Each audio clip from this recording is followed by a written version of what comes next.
So ganito yung buhay dito sa Australia mga kabisdak. Walang katulong dito mga kabisdak, no? Kaya kayo lahat mag-asawa, kaya napaka-importante na teamwork. Merong teamwork dito mga kabisdak. At bawal tamad kasi lahat ng gawaing bahay, household chores. It's It's full? full in there. There's already there's already two Alright. people waiting. Yeah, because it's raining the past few days. Yeah. Our dryer stopped last week. I was like, oh, Did you manage to get one? probably about 5-10 minutes. All right. That's good. All right, thank you. No worries. All right, obvious na so sabi niya puno daw. So puno daw yung machine, kaya time check ano ngayon dito, no? Alas 7 ng gabi, 7:15. So puno nga mga kabisdak. So yun, marami naghihintay.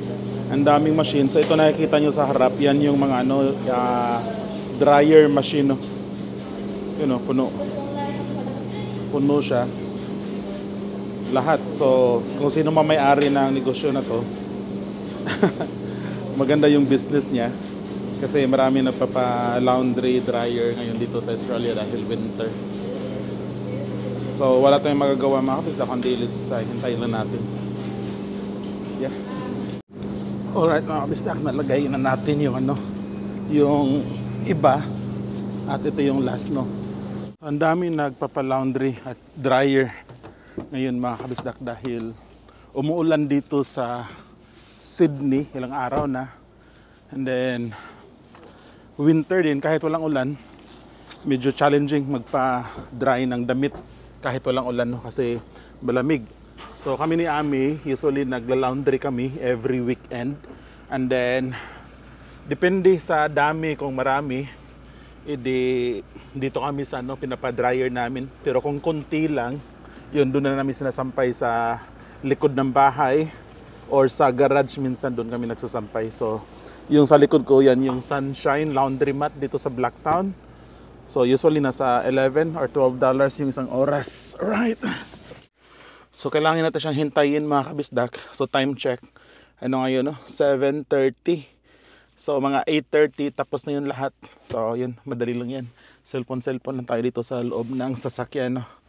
Alright mga kabisdak, I'll see you later pagtapos na yung laundry. Alright, so tapos na yung natin mga kabisdak, yung na-dryer, puno. So puno tong machine na to, no?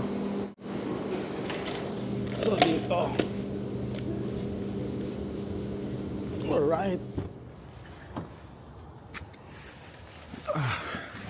Grabe yung frost mga kabisdak.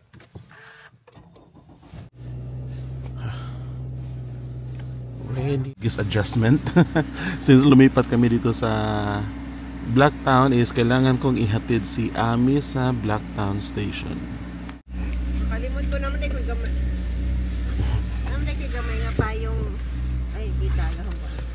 Naman ay kung gamay nga pa yung sa akong bag. Nalat mo dami.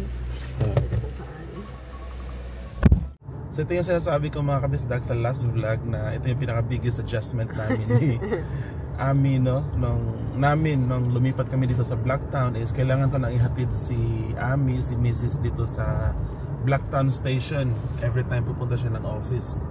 Kasi yung sa bahay, galing sa bahay papunta sa station is hindi na siya walking distance.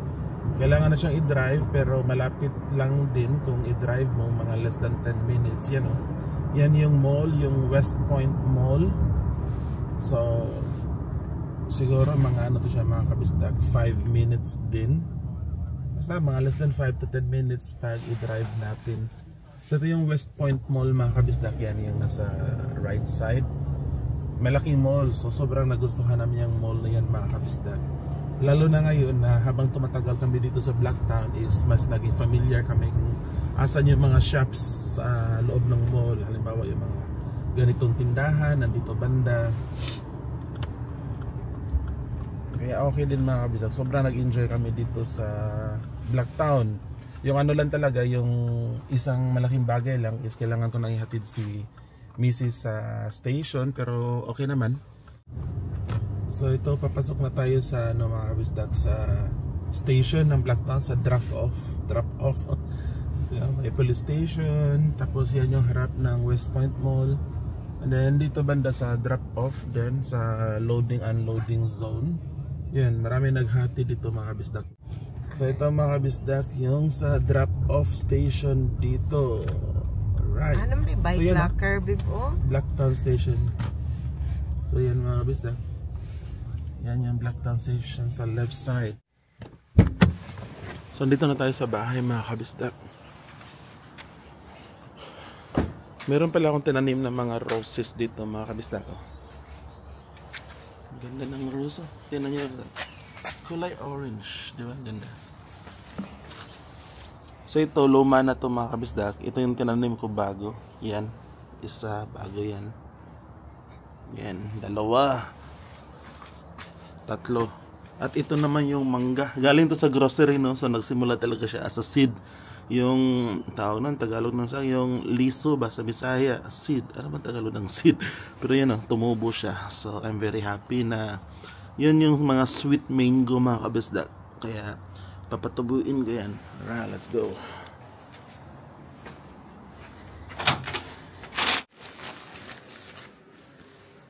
So meron tayong pandesal dito mga kabisdak. Initin ko lang siya to, no? Lagay ko siya sa dito sa ano namin. Dito sa air fryer ang tawag na. So yan, tapos lagyan ko ng Nutella para kay Gian na mga kabisdak para sa kanyang breakfast.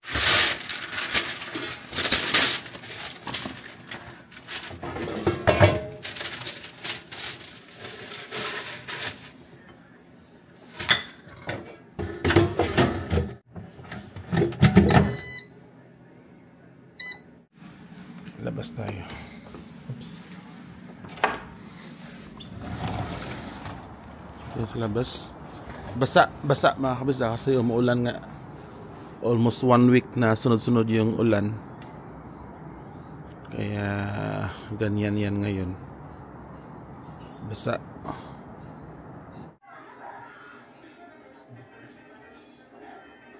Para to kay Gian mga kabisdak na sa kanyang breakfast. Alright. Enjoy na natin yung view. Gusto ko sana magkape mga kabisdak. Iniisip ko pag magkakape ako ngayon, pag mamaya sa trabaho, hindi na ako pwede magkape. Eh, gusto ko magkape habang nag-check ng emails. Kaya hintayin ko na lang. Ilang minuto lang naman. Ihatid ko na sa Gian. Andun si Gian sa likod. Yung sa likod pala mga kabisdak, makalat no, maraming damit. Mga 5 basket yan na pinadryer. Yung pinadryer ko kagabi no. So, tutupiin ko yung iba mamaya, yung iba si Amin. Hindi talaga ako nagtutupi ng damit mga kabisdak. Yan yung gawaing bahay na ayaw kong gawin. Okay lang sa akin maglaba, mag-washing sa washing machine. Pero yung pagtutupi ng damit, yan yung pinakaayaw ko talaga. Yan yung weakness ko. Alright, so hatid natin si Gian mamaya sa school mga kabisdak. And then ako, work from home ako today. Yan, dito lang tayo sa bahay. Kakape tayo, check ng emails. Yan. Hello. Hello. You're back. Alright, so we're here sa school ni Gian mga kabisdak. There's a car that have the back. Let's go. So sa back side to siya ng school, sa malaki yung parking area dito. Minsan dito ko siya dinadrop, pero most of the time dun sa harap. So nakakalakad naman siya kasi may injury ang paa niya mga kabisdak. Gian was injured but now he's slowly getting better. Okay, and then si Gian mga kabisdak. So uwi na tayo ng bahay mga kabisdak. Nahatid ko na si Gian, nahatid ko na si Ami sa opisina niya. So it's time for myself na asikasihin ko naman yung sarili ko mga kabisdak. Magkape-kape, pahinga konti, mga 10 minutes na 10 minutes na pahinga, and then magto-turn on ako ng computer, mag-check ng emails, meetings, kape-kape, and then work hard. So let's work hard mga kabisdak. Bigyan natin yung best always sa trabaho natin, kung ano yung pinaka bread and butter, pinaka main trabaho talaga natin. Alright, see you later mga kabisdak. Bye.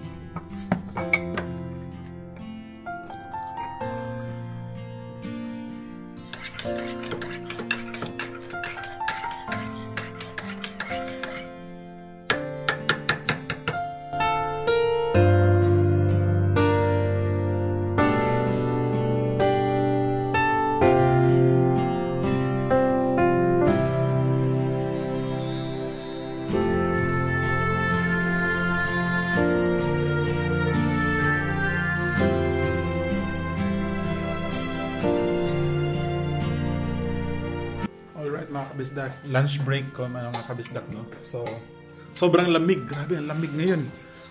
Check natin kung anong oras para may idea kayo mga kabisdak. Alauna.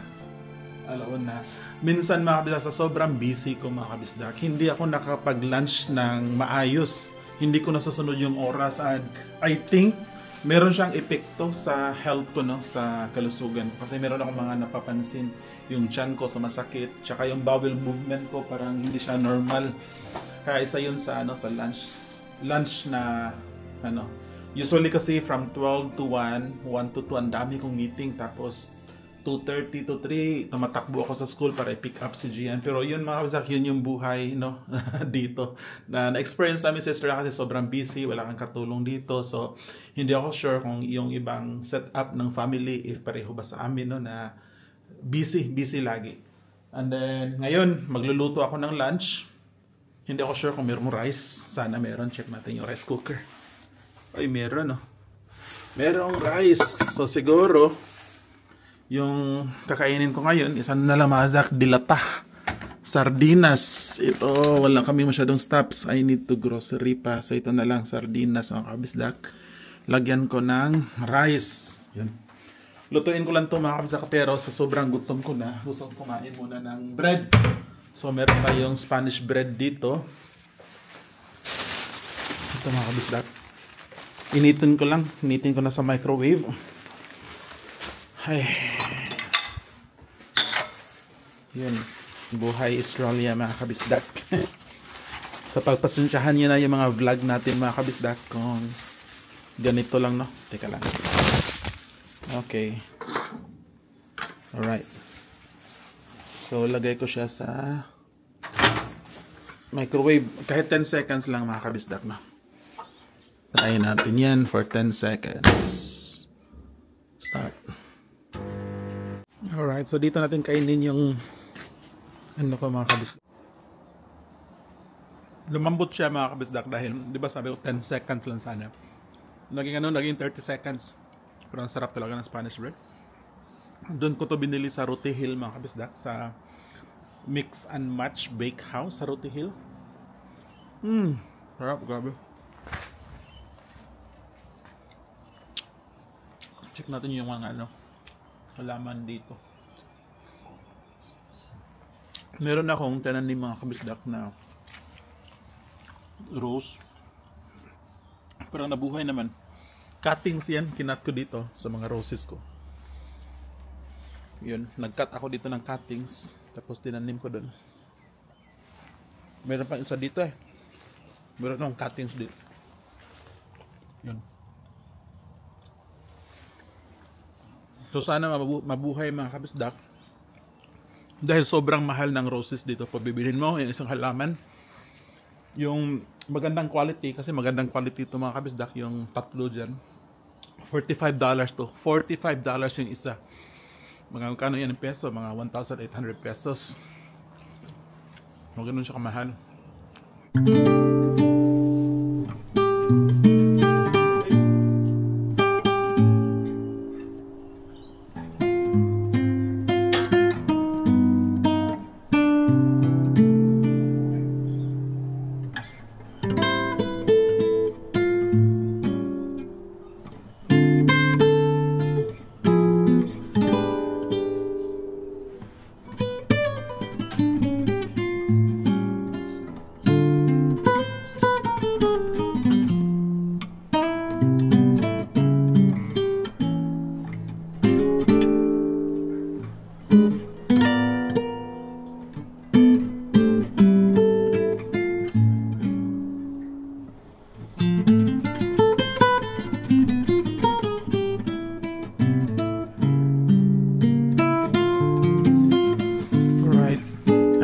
Kasi ako ng ulam mga kabisdak para sa dinner namin mamaya.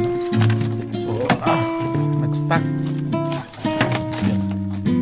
So, meron tayong manok dito.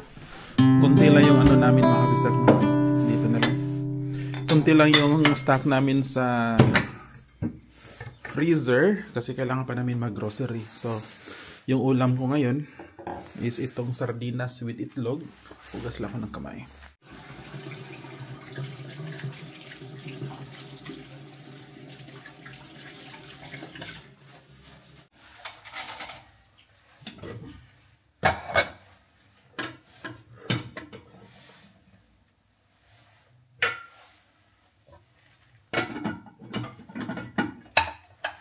Ngayon ko lang napansin mga kabisdak, meron pala kami ditong pansit. Yung bigay ni Paring J. Luto pala ito ni Ami. Yung bigay ni Paring J, ubos na ito. Meron palang pansit, no? So, initin ko din ito mga kabisdak. Alright. Ayan na lang konti. Pansit tsaka sardinas with sardinas with itlog. Itong sardinas na ito mga kabisdak, itong brand na to, mura lang to, $1. So $1 lang siya sa Woolworths. Pero yung Philippine brand na sardinas, meron din naman sa Woolworths. Mura lang din yun, $1.50. Lagi din ako bumibili doon mga kabisdak. Ito ba? 555 ito. $1.50 yung 555 sardines. Ang pambansang sardinas. So yun. Nilitin, lutuin ko lang ito mga kabisdak. Lagyan ko ng 2 itlog. Then nilitin ko ng rice. Itong pansit muna. And then ito na yung lunch mga kabisdak. Alright.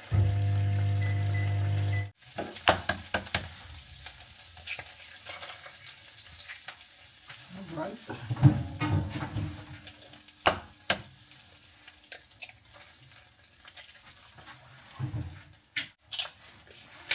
Pepperoni. Nilagyan natin ng konting ice. Ice, asin. What's sa ice? Wala na sa tamang pag-isip sa Kuya Bisdak. Sobrang gutom na ni Kuya Bisdak. Alright. And imikos-mikos mo lang mga kabisdak. Mikos-mikos lang. Then ready na to siya. Mikos-mikos.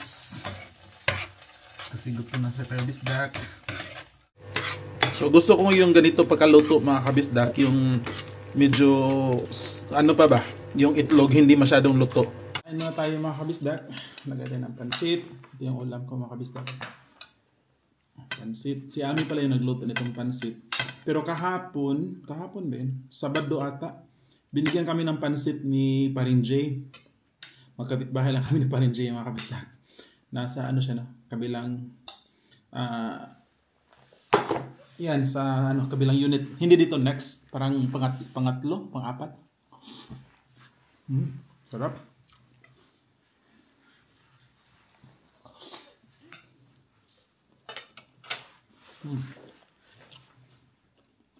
Alright mga kabisdak, time check. Ano ngayon? Alas 7 ng gabi, no? So 7 PM at papunta tayo sa Blacktown Station mga kabisdak para i-pick up si Ami. At yun yung sinabi ko mga kabisdak na yung biggest challenge, pinakamalaking challenge namin, no, since lumipat kami dito sa Blacktown is yung kailangan kong ihatid tsaka sunduin si Ami sa station. Pero overall okay naman siya mga kabisdak, walang issue dun kasi meron naman kami sasakyan. And yung naman, yung kapalit is napakalaking bagay. Magkaroon kami ng bahay, house and lot, townhouse pala, na maganda pa yung kondisyon. Yun, we're very happy. So alright, let's go. Late na ako mga kabisdak, no? Si Ami pala nag-overtime ngayon kaya medyo matagal siyang dumating. Alas 7 na ng gabi. So samahan niya ako, pick up natin sa Ami. Let's go. Hello, ito yung mga kabisdak, si Ami. So normally doon ko pinipick up si Ami doon sa station, doon banda. Pero mas nauna kasi siyang dumating dito. Late ako ng pick up. Usually yung ginagawa niya, pumapasok siya dyan sa chemist. Bibili ng ano-ano nung mura na makikita. Kamusta, babe? Okay raman. So mga kabisdak, so usually dumadating si Ami, yun nga 7. Usually 6:40 andito na siya sa Blacktown. Yan yung time na pinipick up ko siya. Ngayon medyo late dahil nang late ba ka? Nag-overtime ka? Oo, nag-overtime. Month end mga kabisdak sa accounting pag month end dahil we're driving na pauwi sa bahay. So papunta sa bahay mga kabisdak is mga less than 10 minutes lang. Madali lang naman, madaling trip lang. Maulan ngayon, tingnan mo yung karsada, basa yung karsada mga kabisdak. Umulan buong araw.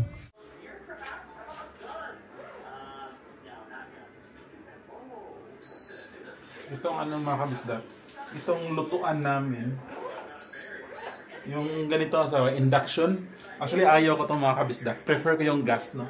Pero wala eh, walang, sa building na to, sa village na to, mostly yung mga units, ano? Electric stove, induction. Minsan pag oily yung kamay, ang hirap yan, no? Matagal mag-detect yung sensor ba.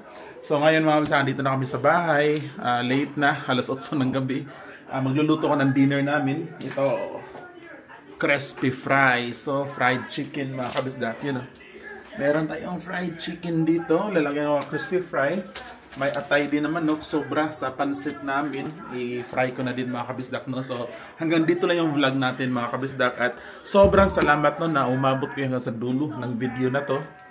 Yun, nandun si Ami tsaka si Gian sa likod. Di bali mga kabisdak, mag-vlog na ako uli, no? Kasi gusto kong mag-active uli sa vlogging for many reasons. Yun, gusto kong i-update kayo, maka-inspire, maka-earn ng extra income, especially may mortgage na kami. Kaya kung okay lang mga kabisdak, please like, kung okay lang sa inyo mga kabisdak, i-like niyo yung video dito sa YouTube para mas matulungan yung algorithm namin, matulungan kami na YouTube na i-share sa mga feeds, no, ng ibang tao. Mas maraming manood, mas maganda para sa amin mga kabisdak. Kaya okay lang, please like, share, and subscribe. So, see you sa next vlog mga kabisdak. Tandaan nyo lagi, mata sa langit, pa sa lupa. See you sa next vlog. Bye-bye!